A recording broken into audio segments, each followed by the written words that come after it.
நிர்வாகத்தில் ஜெயலலிதாவுடைய complete shadow. உளவுத்துறை ரிப்போர்ட் கொடுப்பாங்க முதலமைச்சருக்கு.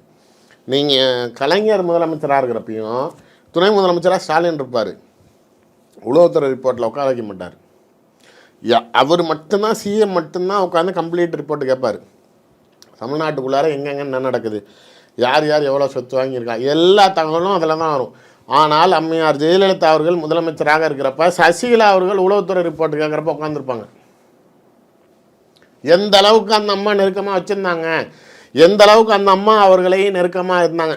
கொடநாடில் பங்களாக்குள்ளார என்னென்ன இருந்துச்சு, கரடி பொம்மையை திருடுறதுக்கு வந்தாங்களா இல்லை கரடி அனுப்பி திருடுறதுக்கு வந்தாங்களாங்கிறது இந்த அம்மா வாயை திறந்தா தெரிஞ்சிடும். இப்போ அதான் கேட்குறேன். இப்போ அவங்க சொன்ன ஒரு சில விஷயங்களே அவங்களோட உயிருக்கு ஆபத்து இருந்தது.